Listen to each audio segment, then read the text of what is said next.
ಅಕ್ಕ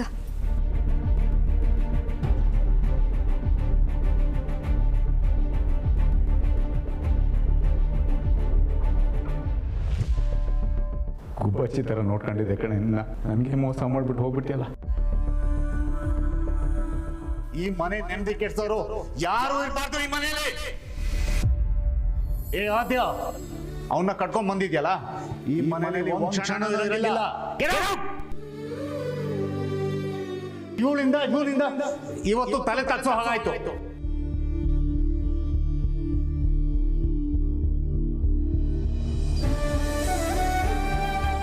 ನೀನು ಅಮ್ಮಯ್ಯ ಜೊತೆ ಸುಳ್ಳು ಹೇಳಿ ಮದುವೆ ಮಾಡ್ಕೊಂಡು ಬಂದಿದ್ದು ನನಗೆ ಸರಿ ಕಾಣಲಿಲ್ಲ.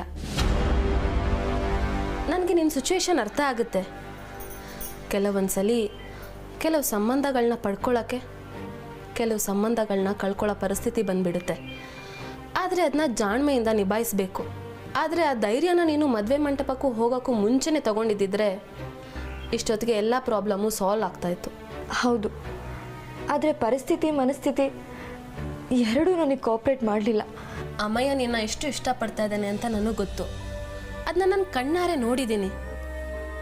ಆದರೆ ಅವನು ನಿನ್ನ ಥರನೇ ಇಕ್ಕಟ್ಟಿನ ಪರಿಸ್ಥಿತಿಲಿ ಸಿಗಾಕೊಂಡಿದ್ದಾನೆ. ಅದಕ್ಕೆ ತ್ಯಾಗ ಮಾಡಬೇಕು ಅಂತ ಡಿಸೈಡ್ ಮಾಡಿದ್ದಾನೆ. ಅವನು ಮುಂಚೆಯಿಂದನೇ ಕ್ಲಾರಿಟಿ ಇತ್ತು, ಇದೆಲ್ಲ ನಡೆದ್ರೆ ಅವ್ರ ಅಕ್ಕನ ಜೀವನದಲ್ಲಿ ಎಷ್ಟೆಲ್ಲ ಸಮಸ್ಯೆಗಳಾಗ್ಬೋದು ಅಂತ. ನಾನು ಅವ್ನಿಗೆ ಎಷ್ಟು ಸಲ ಫೋರ್ಸ್ ಮಾಡಿದ್ದೀನಿ ಗೊತ್ತಾ, ನಿನ್ನ ಕಳ್ಕೊಬೇಡ ಅಂತ. ಆದರೆ ಅವನು ನಿನ್ನ ಕಳ್ಕೊಳ್ಳೋಕ್ಕೂ ಆಗದೆ ಪಡ್ಕೊಳ್ಳೋಕ್ಕೂ ಆಗದೆ ಒದ್ದಾಡ್ತಾ ಇದ್ದ. ಆದ್ರೂ ನಾನು ನಿನಗೊಂದು ಸಜೆಷನ್ ಕೊಡ್ತೀನಿ. ಅಮ್ಮಯ್ಯ ನಿನ್ನ ಮೇಲೆ ಯಾವ ಕಾರಣಕ್ಕೆ ಕೋಪ ಮಾಡ್ಕೊಂಡಿದ್ದಾನೋ ಅವನ ಕೋಪನ ನೀನು ಕಡಿಮೆ ಮಾಡ್ಬೋದು. ಹೇಗಕ್ಕ ಹೇಳಿ, ಅದೆಷ್ಟೇ ಕಷ್ಟ ಆದರೂ ನಾನು ಮಾಡ್ತೀನಿ. ಅಮ್ಮಯ್ಯ ನಿನ್ನ ಮತ್ತು ಅವನ ಮದುವೆಯಿಂದ ಶ್ರಾವಣಿ ಅಕ್ಕನ ಜೀವನ ಹಾಳಾಗುತ್ತೆ ಅಂತ ಅಂದ್ಕೊಂಡಿದ್ದಾನೆ. ಅದನ್ನ ನೀನು ಸರಿ ಮಾಡಿಬಿಟ್ರೆ ನೀನು ಅವನ ಮನಸ್ಸನ್ನ ಗೆದ್ದಂಗೆ.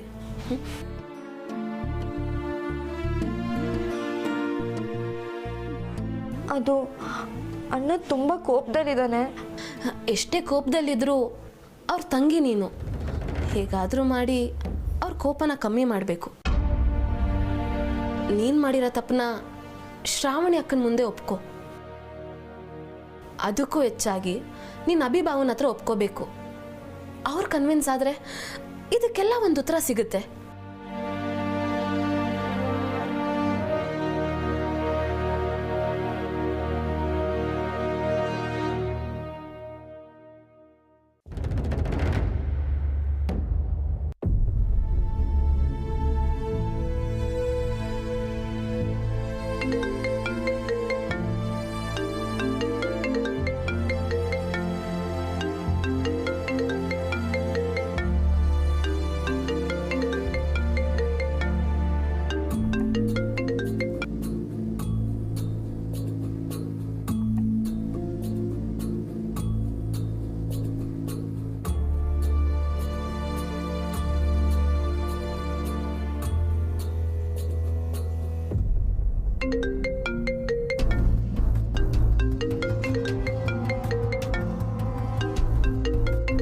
ಅಭಿ ಯಾರು ಕಾಲ್ ಮಾಡಿದ್ದಾರೆ?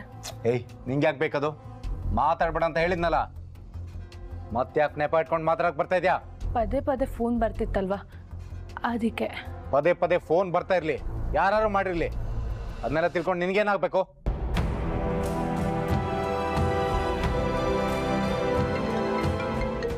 ಬೆಳಗ್ಗೆ ಇರಿಟೇಟ್ ಮಾಡೋಕ್ಕೆ ಫೋನ್ ಮಾಡ್ತಿರೋಣ ಅನ್ಸುತ್ತೆ. ಒಳಗಡೆ ಇವಳು, ಹೊರಗಡೆ ಅವಳು. ನಿನ್ ಜೊತೆ ಮಾತಾಡಕ್ಕೆ ಇಷ್ಟ ಇಲ್ಲ ಅಂತ ಗೊತ್ತಿದ್ಮೇಲೂ ಯಾಕೆ ಪದೇ ಪದೇ ಕಾಲ್ ಮಾಡ್ತಾ ಇದೆಯಾ? ನೀನ್ ಹೀಗೆ ಪದೇ ಪದೇ ಫೋನ್ ಮಾಡ್ತಾ ಇದ್ರೆ ನಿನ್ನ ನಂಬರ್ ಬ್ಲಾಕ್ ಮಾಡ್ಬೇಕಾಗತ್ತೆ.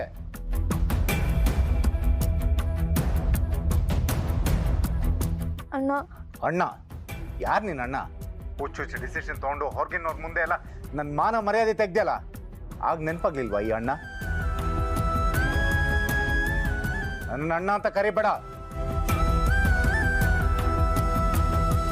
ನಂಬಿಕೆ ಅನ್ನೋದನ್ನ ಪ್ರತಿ ಸಲ ಸಂಪಾದನೆ ಮಾಡೋಕ್ಕಾಗಲ್ಲ. ಒಂದ್ಸಲ ಹೋದ್ರೆ ಮತ್ತೆ ಬರಲ್ಲ.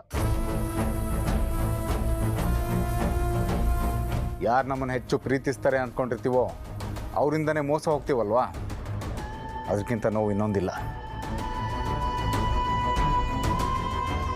ನೀನು ಎಷ್ಟೇ ಸರಿ ನನಗೆ ಕಾಲ್ ಮಾಡಿ ಕನ್ವಿನ್ಸ್ ಮಾಡೋಕ್ಕೆ ಟ್ರೈ ಮಾಡಿದ್ರು ನಾನು ಕನ್ವಿನ್ಸ್ ಆಗಲ್ಲ.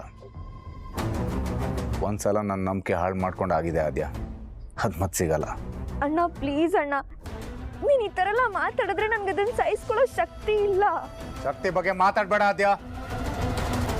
ನೀನು ಯಾವಾಗ ಹೇಳಬೇಕಿತ್ತೋ ಅವಾಗ ಶಕ್ತಿ ಇರಲಿಲ್ವ ನಿಂಗೆ? ಎಷ್ಟು ಸಲ ನಾನೇ ನಿನ್ನ ಮುಂದೆ ಬಂದು ಕೇಳ್ಕೊಂಡಿದ್ದೀನಿ, ಬೇಡ್ಕೊಂಡಿದ್ದೀನಿ, ಏನಾದ್ರು ಸಮಸ್ಯೆ ಇದ್ರೆ ಹೇಳ್ಕೊ ಆದ್ಯ ಅಂತ. ಆಗ ಹೇಳ್ಕೊಂಡ್ಯಾ? ಎಲ್ಲ ಮುಗ್ದಾದ್ಮೇಲೆ ನೀನೇನು ಹೇಳಬೇಕು, ನಾನೇನು ಕೇಳಿಸ್ಕೋಬೇಕು? ಎಲ್ಲ ಬಿಟ್ಟು ಹೋಗಿದ್ಯಲ್ಲ, ಜೀವನ ಮಾಡಿ ತೋರಿಸು, ಗೊತ್ತಾಗುತ್ತೆ. ಮತ್ತೆ ಮತ್ತೆ ಕಾಲ್ ಮಾಡಿ ಕನ್ವಿನ್ಸ್ ಮಾಡಿ ಈ ಮನೆಗೆ ವಾಪಸ್ ಬರ್ಬೋದು ಅಂದ್ಕೊಂಡ್ಬೇಡ. ಇವತ್ತು ಈ ಅಭಿ ಇಷ್ಟು ರಫ್ ಆಗಿ ಬಿಹೇವ್ ಮಾಡ್ತಿದ್ದೇನೆಂದ್ರೆ ಅದಕ್ಕೆ ಕಾರಣ ನೀವುಗಳೇ. ಅನ್ಭವಿಸು. And don't ever call me again. ಅಣ್ಣ ಅಣ್ಣ ನನ್ನ ಮಾತು ಕೇಳಿಸ್.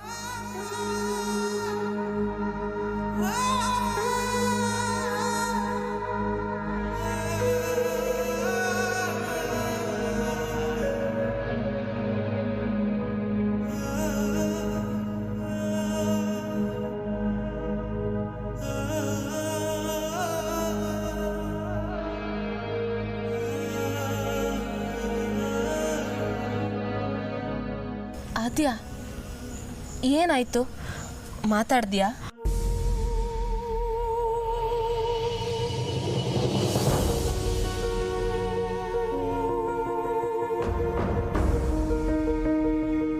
ನನಗೆಲ್ಲ ಅರ್ಥ ಆಗುತ್ತೆ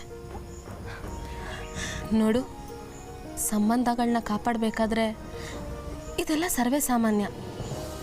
ನಾನು ಇದನ್ನೆಲ್ಲ ಫೇಸ್ ಮಾಡಿದ್ದೀನಿ. ನೀನು ಅಳಬಾರ್ದು, ಅದರಲ್ಲೂ ಕುಗ್ಲೇಬಾರ್ದು. ಇದೆಲ್ಲ ಯಾವುದು ಶಾಶ್ವತ ಅಲ್ಲ. ಅಭಿಭಾವಂಗೆ ಒಂದಲ್ಲ ಒಂದಿನ ನೀನೇನು ಅಂತ ಅರ್ಥ ಆಗೇ ಆಗುತ್ತೆ.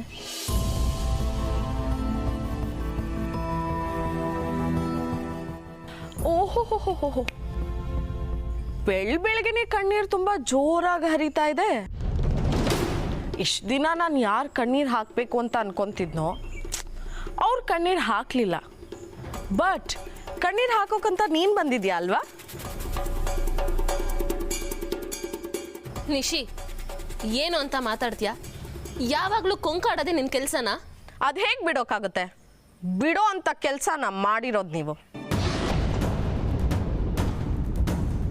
ಏನು ಅಭಿ ಬೈದ್ನಾ ನಿನಗೆ? ಅವನು ಯಾಕೆ ಬೈತಾನೆ? ಅವನು ನಿನ್ನ ಹಾಗೆ ಅಲ್ವಾ ಮಾಡಿರೋದು? ನೋಡಿ, ಅಭಿ ಅಣ್ಣನ ಬಗ್ಗೆ ಮಾತಾಡಬೇಡಿ ನೀವು. ಬೇರೆ ಯಾರ ಬಗ್ಗೆ ಮಾತಾಡಿದ್ರು ಸಹಿಸ್ಕೊಳ್ತೀನಿ, ಆದರೆ ನಾನು ಅಣ್ಣನ ಬಗ್ಗೆ ಮಾತಾಡಿದ್ರೆ ಸಹಿಸ್ಕೊಳ್ಳಲ್ಲ ನಾನು. ಓಹೋ, ಮೋಸ್ಗಾರರಿಗೆ ಸಪೋರ್ಟ್ ಮಾಡ್ತಿರೋದಾ? ಕಳ್ಳನ್ನ ಕಳ್ಳ ತಾನೇ ಬಚಾವ್ ಮಾಡ್ಕೋಬೇಕು. ಯಾರನ್ನ ನೀವು ಕಳ್ಳ ಅಂತ ಹೇಳ್ತಿರೋದು? ನಮ್ಮ ಅಣ್ಣ ಯಾವ ಕಳ್ತನೂ ಮಾಡಿಲ್ಲ. ನನಗಾಗಿರೋ ಮೋಸನ ನಾನು ಮರ್ತಿಲ್ಲ. ಆದರೆ ಒಂದು ವಿಷಯ ಮಾತ್ರ ನೆನ್ಪಿಟ್ಕೊ, ಇದು ಕಂಟಿನ್ಯೂ ಆಗ್ತಾನೆ ಇರುತ್ತೆ. ಅಲ್ಲಿ ಅವನು, ಇಲ್ಲಿ ನೀನು ಸಫರ್ ಆಗ್ತಾನೆ ಇರ್ತೀರ. ಬರ್ದಿಟ್ಕೊ. ಏನಮ್ಮ ಸೂಪರ್ ಅಂತೇನೋ ಮಾತಾಡಿದ್ರಾ? ಅಯ್ಯೋ, ಅದು ಸೂಪರ್ ಅಲ್ಲ, ಸಫರು. ಸಫರೋ ಸೂಪರೋ ಡೂಪರೋ ಎಲ್ಲ ಚೆನ್ನಾಗಿದೆ ತಾನೇ? ಇಲ್ಲಿ ಯಾರೂ ಚೆನ್ನಾಗಿಲ್ಲ ಬಿಡಿ. ನೀನು ಮಾತಾಡ್ತಿದೀಯ ಅಂದರೆ ಚೆನ್ನಾಗಿಲ್ಲ ಅಂತಲೇ ಅರ್ಥ.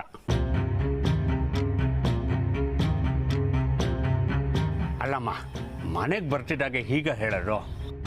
ಚೆನ್ನಾಗಿಲ್ಲ ಅಂದ್ರೂ ಚೆನ್ನಾಗಿದ್ದೀವಿ ಅಂತ ಹೇಳೋದು ನಮ್ಮ ಸಂಪ್ರದಾಯಮ್ಮ. ಹಾಗೆಲ್ಲ ಸುಳ್ಳು ಹೇಳೋಕೆ ನನಗೆ ಬರಲ್ಲ. ಏನಿದ್ರು ನೇರವಾಗೇ ಹೇಳ್ತೀನಿ.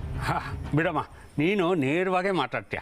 ಕೇಳಿಸ್ಕೊಳ್ಳೋಕ್ಕೆ ಕಿವಿಗೆ ಕಷ್ಟ, ನೋಡೋದಕ್ಕೆ ಕಣ್ಣಿಗೆ ಕಷ್ಟ. ರೀ, ಏನ್ರಿ ನಿಮ್ಮ ಮಾತಿನ ಅರ್ಥ?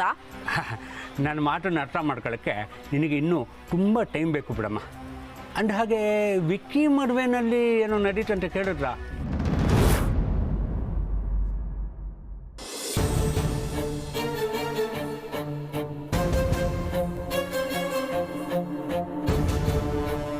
ನೀನು ಅಭಿ ತಂಗಿ ತಾನೆ?